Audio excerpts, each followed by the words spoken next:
Integrity is becoming scarce, especially in these times.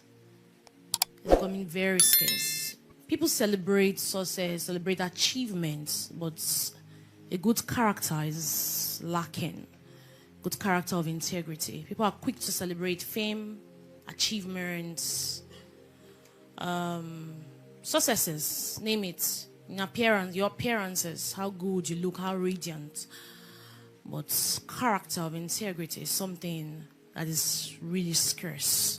Celebrate someone for having finance, very rich, but we don't look at the character of integrity. Integrity is greater than achievements. Integrity is living honestly, consistently and righteously, even when no one is watching.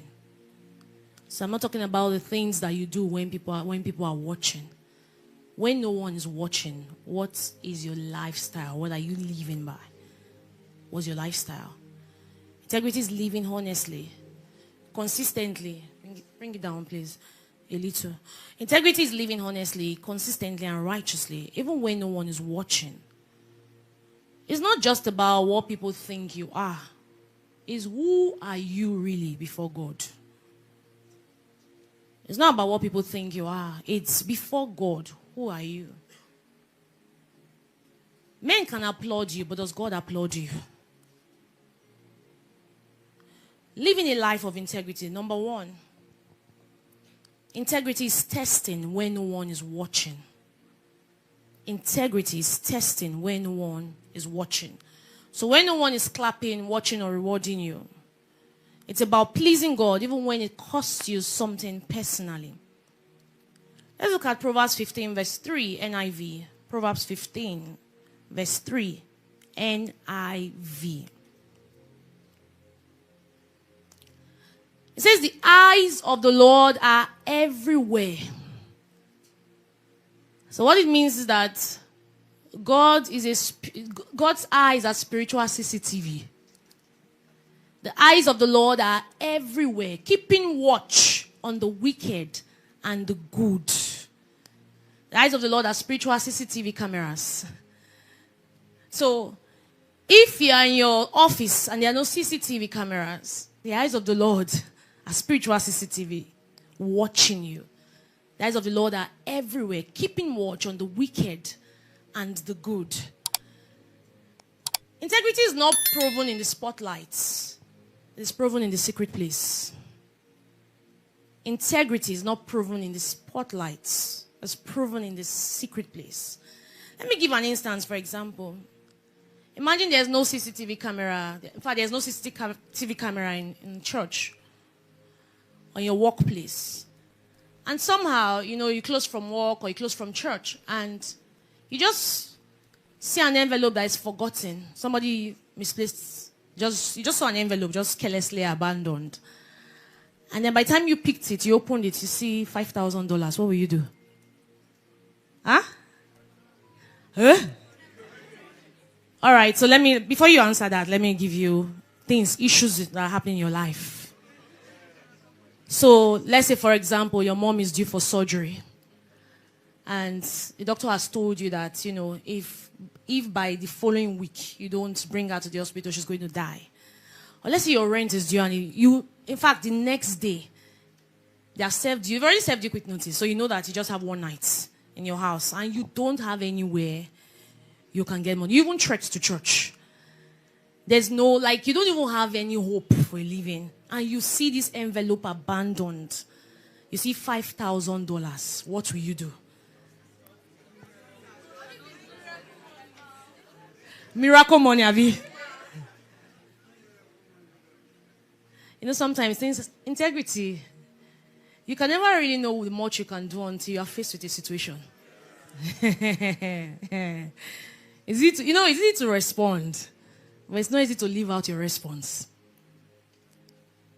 When you are faced with a circumstance, that's when you really know if you can actually live out your response. Integrity guards your life. Integrity, what do you do when someone is not watching? That's it. When nobody's watching you, no cameras anywhere. What will you do? I remember a case, I think I've shared it before. In the office I walked in. This man happened to have access to the finance in the office. And of course, he wanted to, he felt like he was underpaid. And he had a lot of responsibilities. He had 5 children. It's not easy taking care of 5. Not easy taking care of 1 in this economy. How much more 5? He had 5 kids. And it was really a tough time. Imagine he was a manager. He works from Sunday to Saturday. And at the end of the month, when he looks at salary, it's peanuts. And then he was a marketing manager. And most times when customers come, they drop cash and all of that. This guy was siphoning funds from the company. And my boss had no idea. He had no clue. It's such that, if he makes sales, he can get money out. And you will hardly really know that he collected money because there was so much coming into the company. Until we had auditors who came in and there had to be reconciliation. The accounts. I was one of the persons that had to work with the auditors. And realized that tellers were not, the money that was coming in and all of that wasn't sinking, wasn't making any sense. Checked Peachtree collation, a lot of things, Excel, and all things were documenting. It didn't even look like it compared to the deposits that were happening. Compared to the stock of the goods that we had in the company. It wasn't sinking. My boss did not know because, there were no cameras. I think it was after that, when he discovered that, I had to begin to plant CCTV cameras in the office. So many times we're quick to look like we have good character when nobody's watching. And you see, men look at the outward appearance, God that looks at the inward. So someone will look at you and like, wow, this person is so good, so honest. So, this person is full of good reputation. But it's your secret place that you know whether God is applauding you or not. When men look at you, look at how you... Maybe you haven't quick to salute someone and say... After stealing, you come out and say, oh... And that's... let me not talk about the tribe, God. When the man comes out and greets my boss like this, Jesus, there's no way you want to tell my boss that this man is not loyal. He's the one person that will stay in the office from morning to even come during public holiday. Even when my boss has declared that nobody should come to work, he will be there. My boss saw him as faithful. When we have meeting like this, my boss has even given him an award. But he got the shocker of his life when auditors came. So you see, because men judge by outward appearance. The greetings, the hailings. But it's only God that looks at the hearts of a person. Number 2, integrity protects your destiny.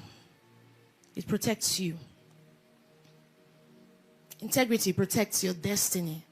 It protects you. Proverbs 11 verse 3 NKJV. Proverbs 11 verse 3 NKJV. It says the integrity of the upright will guide them. Proverbs 11 verse 3. The integrity of the upright will guide them, but the perversity of the unfaithful will destroy them. Integrity protects and directs your life. Lack of it eventually leads to collapse. Let's look at the story in Genesis 39 verse 6 to 10 about Joseph. Potiphar had left everything under Joseph's care. Everything. He was in charge of everything. Like everything that had to do with, the prison, his household. He was in charge. Joseph was in charge of his household. And Joseph, the Bible says Joseph was well built in form and appearance. So the master's wife took note of him. He was very handsome. And he said, come to bed with me. But he refused. With me in charge, he told her. He says, my master does not consign himself with anything in the house. Everything he owns, he has entrusted to my care. No one is greater in this house than I am. My master has withheld nothing from me except you because you are his wife. How then could I do such a wicked thing and sin against God? And listen, look at what she did. She spoke to Joseph day after day. Imagine this kind of daily requests from your guy's wife. I know when it comes from your guy's wife, it can be covered. She can do anything to protect you. She'll cover it up. He was she was bringing such requests day after day. And imagine you need a promotion. Just imagine, let's look at it, practical life situation. You need a promotion, or you need to pass that exam. And someone is bringing a request, your lecturer, or your boss in the office, bringing the request and say, oh, every day this person is bringing this request that, all you need to do is sleep with me to be covered, and I will promote you. I will make you pass that exam. Day to day, she was bringing such requests. It wasn't a one-off thing. Every day. So, the tendency for him to succumb, tendency for him to fall for it was going to be very easy because it was daily. Imagine you say no today and somebody now tests you with the same thing the next day, following day, like that. But yet he stood his ground. Little did he know that in front was going to be a prime minister. You know, you can have a dream and abort it with what you do. You can have a dream, even though he had a dream of where he was going to. But you see, he was tested with temptation. He was tested. So if he had fallen for the test, he would have aborted that dream.